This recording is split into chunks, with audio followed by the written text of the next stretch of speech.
Sinepju graudiņš. Vārds katrai dienai. Kas notiks tālāk? Šodienas rakstu vieta. Bet tā ir, kā rakstīts, ko acs nav redzējusi un auss nav dzirdējusi, un kas neviena cilvēka sirdī nav nācis, to Dievs ir sagatavojis tiem, kas viņu mīl. Mums to Dievs ir atklājis ar savu garu, jo gars izdabina visas lietas, arī Dieva dziļumus.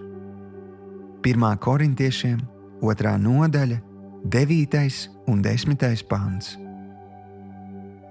Šodienas pārdomas. Ar ko tu dalies savos dziļākajos noslēpumos? Lielākā daļa cilvēku dalās savās personiskajās domās tikai ar tiem, kas viņiem ir vistuvāk, ar cilvēkiem, kuriem tie uzticas. Dievs ir apsolījies dalīties savos noslēpumos ar tiem, kas viņu mīl. Ticīgā cilvēkā mājo Dieva svētais gars, kurš atklāj viņas sirdi un domas. Dievs vēlas, lai tu zini, ko viņš domā par tevi.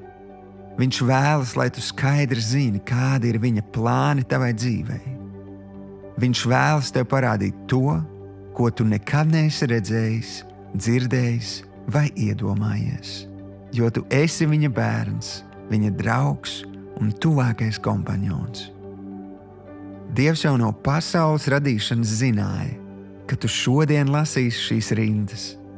Viņš ir visu varens un neizmērojami labs. Viņš ir sagatavojis risinājumu visām mūsu problēmām. Un šobrīd viņš ir kopā ar tevi, lai atklātu savu pārdabisko un pārsteidzoši labo mīlestības plānu. Atver savu sirdi un ļauj viņam šodien dalīties ar tevi savos visdziļākajos noslēpumos. Šodienas lūkšana.